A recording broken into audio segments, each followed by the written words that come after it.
हमारे अपने जीवन में सबसे ज्यादा विदेशीपन आया है तो हमारी भाषा के स्तर पर आया है। हम अंग्रेजों के गुलाम हुए लगभग 250 वर्ष प्रत्यक्ष और परोक्ष, तो हमारी भाषा ही पूरी की पूरी बदल गई। हमारी स्थानीय भाषा और बोलियां पूरी की पूरी तरह हमारे जीवन से, व्यवहार से धीरे धीरे गायब होने लगी।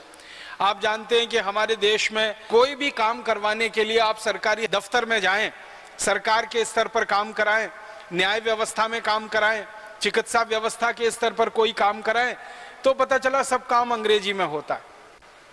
भारत के मात्र 1% लोग या उससे भी कुछ कम लोग हैं जो अंग्रेजी जानते हैं और समझते हैं।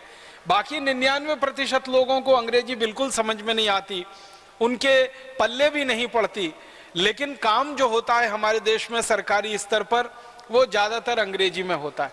इससे भी ज्यादा दुख की बात है कि हम आसाम में रहते हैं, तो असमिया हमारी मातृभाषा है, हमको असमिया बहुत अच्छे से आती है, हम पढ़ सकते हैं, बोल सकते हैं, समझ सकते हैं।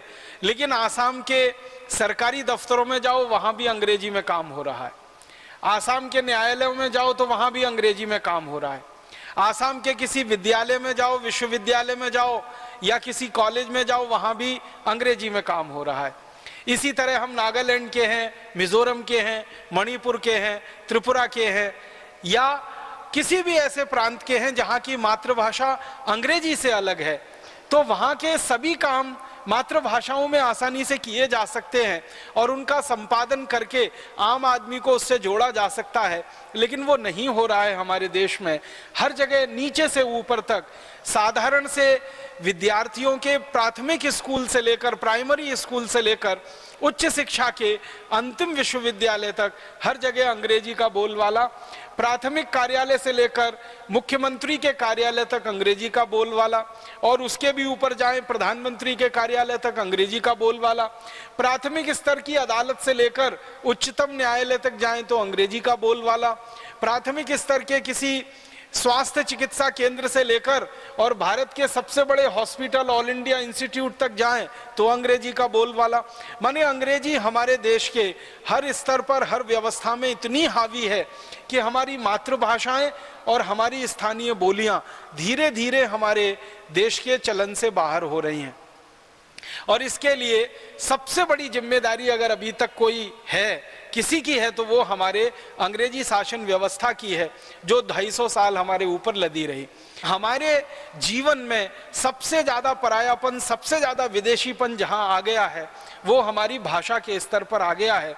हम हमारे जीवन में मातृभाषी नहीं रह पाए हैं, हम हमारे जीवन में स्थानीय बोलियों से नहीं जुड़ पाए हैं और उसका बहुत बड़ा दुष्परिणाम इस देश को देखने को मिल रहा है। एक ही दुष्परिणाम के बारे में मैं आपको बताऊं तो आप अंदाजा लगा सकते हैं कि विदेशी भाषा के कारण, अंग्रेजी भाषा के कारण हमारे देश के विद्यार्थियों का क्या हाल है।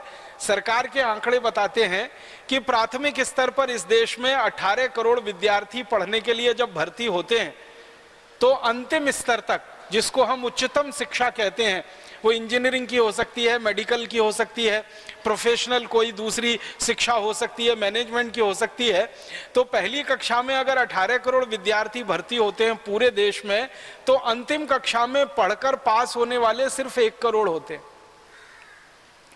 17 करोड़ इस पूरी व्यवस्था में फेल हो जाते हैं और इस व्यवस्था से बाहर हो जाते हैं। भारत सरकार ने 3 बड़े शिक्षा आयोग बनाए अलग अलग समय पर। एक दौलत सिंह कोठारी आयोग बनाया गया, डीएस कोठारी आयोग, एक आचार्य राममूर्ति आयोग बनाया गया शिक्षा व्यवस्था पर अनुसंधान और शोध करने के लिए, और एक तीसरा आयोग इस देश में बना।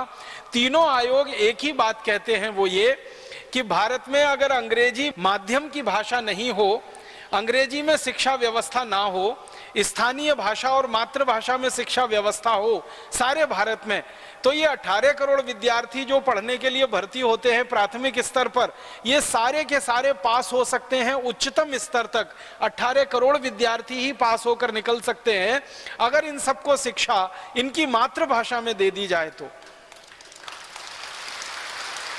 आप जरा सोचिए कि अगर मातृभाषा में हम शिक्षा दें तो जितने विद्यार्थी पढ़ने के लिए भर्ती होते हैं उतने ही विद्यार्थी पढ़कर निकल सकते हैं उच्चतम शिक्षा में। इसका माने मातृभाषा में शिक्षा नहीं होने का सबसे बड़ा दुष्परिणाम उन 17 करोड़ विद्यार्थियों को भुगतना पड़ता है जो इस व्यवस्था में फेल हो जाते हैं।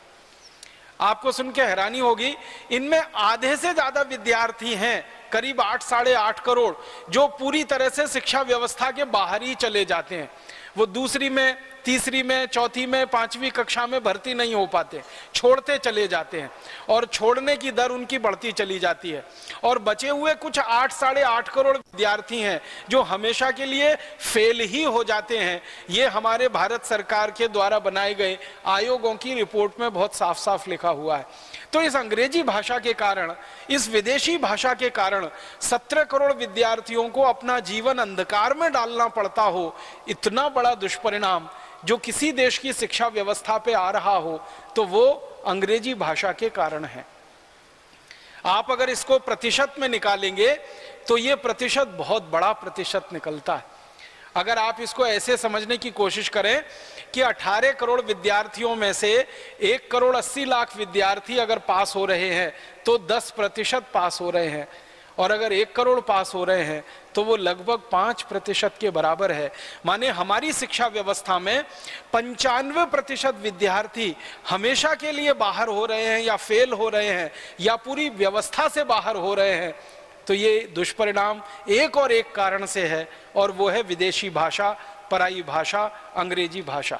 तो जब हम भाषा को ओढ़ने की कोशिश करते हैं और खासकर विदेशी भाषा को अपने ऊपर लादने की कोशिश करते हैं तो उसका सबसे बड़ा दुष्परिणाम यहाँ निकलता है, शिक्षा व्यवस्था के लगातार फेल होते चले जाने। मुझे कई बार ऐसा लगता है कि ये 17 करोड़ विद्यार्थी फेल नहीं होते हैं, ये हमारी पूरी की पूरी शिक्षा व्यवस्था के फेल होने का प्रमाण है। ये विद्यार्थियों के फेल होने की बात नहीं है, ये पूरी शिक्षा व्यवस्था के फेल होने की बात है। इसमें विद्यार्थियों का कोई कसूर नहीं है, कोई दोष नहीं है, इसमें पूरी शिक्षा व्यवस्था का कसूर है, उसका दोष है जो अंग्रेजी पर आधारित है। यहां से मैं एक दूसरे कदम आगे बढ़ता हूं कि विदेशी भाषा का जो हमारे जीवन में असर आ गया, शिक्षा पर तो है ही, अन्य सभी जगहों पर है। हम हिंदुस्तान में, भारत में देखते हैं छोटे छोटे गांव के लोग मरीज बन के डॉक्टर के पास जाते हैं, डॉक्टर उनके प्रेस्क्रिप्शन स्लिप पे कोई दवा लिख देता है, मरीज उसको पढ़ नहीं सकता, सिर्फ कोई विशेषज्ञ ही उसको पढ़ सकता है। कितना बड़ा दुर्भाग्य है किसी मरीज का कि जो दवा उसको दी जा रही है वो दवा खुद नहीं पढ़ सकता और जान नहीं सकता कि ये दवा क्या है।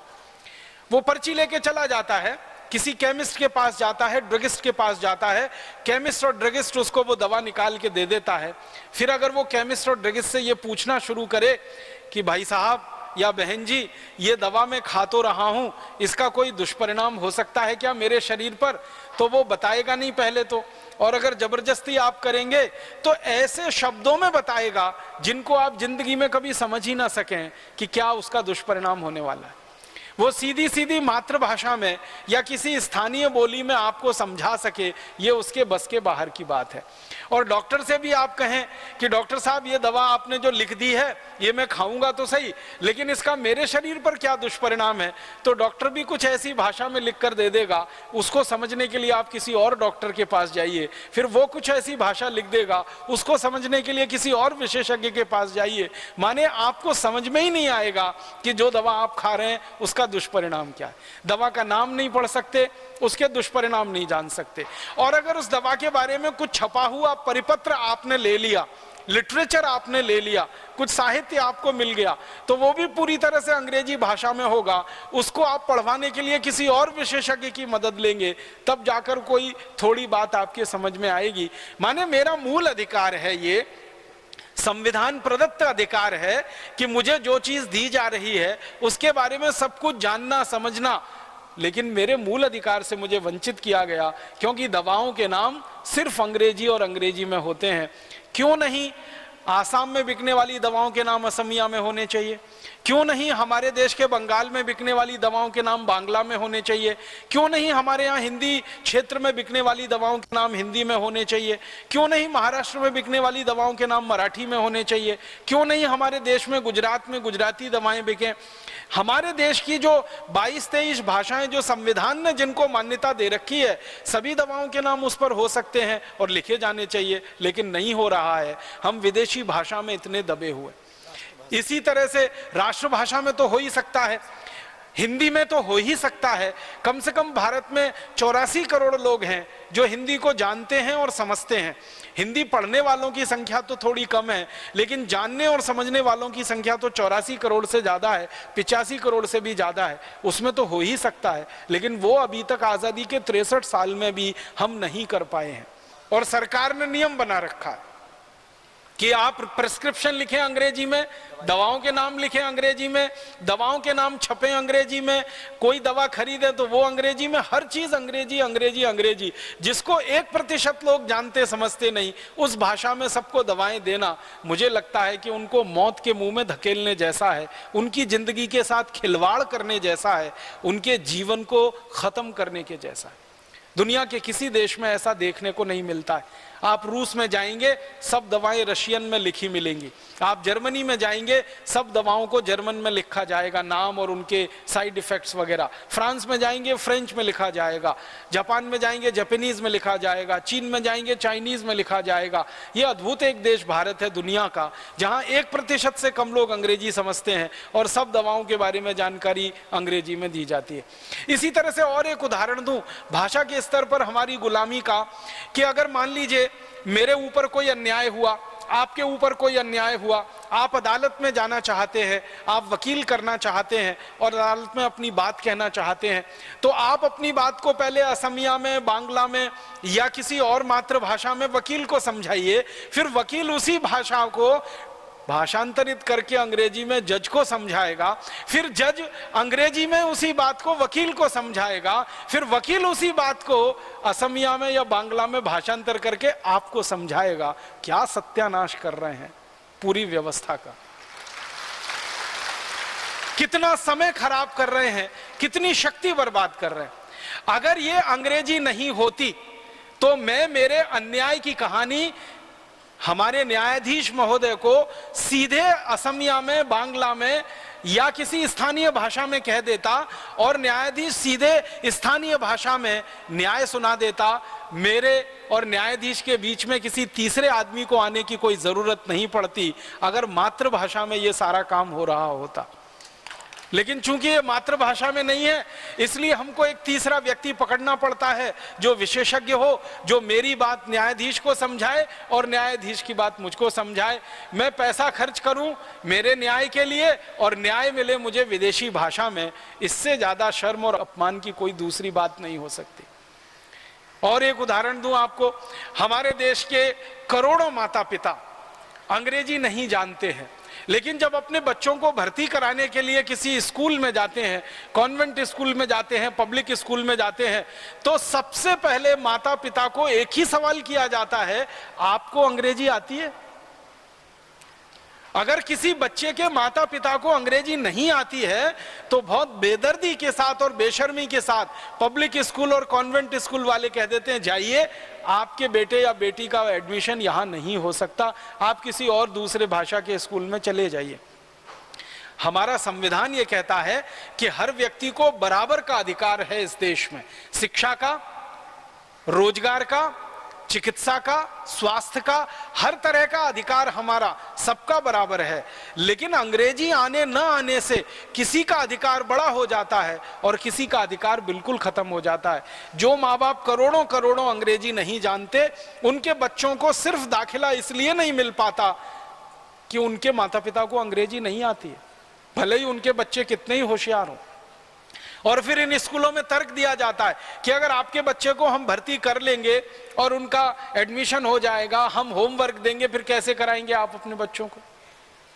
तो करोड़ों माता पिता इस बात से वंचित हैं कि उनके बच्चे कॉन्वेंट और पब्लिक स्कूल में पढ़ नहीं सकते क्योंकि उन्होंने कभी अंग्रेजी में पढ़ाई नहीं की। तो शिक्षा के स्तर पर अन्याय होता है, चिकित्सा और स्वास्थ्य में अन्याय होता है, जीवन के किसी भी क्षेत्र में हम चले जाएं, कोई ऐसी परीक्षा में हमारे बेटे या बेटी का सिलेक्शन हो जाए जो पूरी तरह से अंग्रेजी आधारित हो और वहां पर थोड़ा भी कम ज्यादा नंबर आ जाए तो बाकी सभी विषयों में बहुत अच्छा करने के बाद भी अंग्रेजी में फेल होने पर वहां सारे दरवाजे बंद हो जाते हैं। तो भाषा के स्तर पर इतनी गुलामी इस देश में है, आज़ादी के 63 साल के बाद भी ये खत्म नहीं हो पाई है। इस गुलामी को हम मानते हैं कि ये एक तरह का हमारा सांस्कृतिक पतन है, एक तरह का हमारा अधः पतन है और हमारे मन की गुलामी ये ज़्यादा है, शरीर की गुलामी इतनी नहीं है।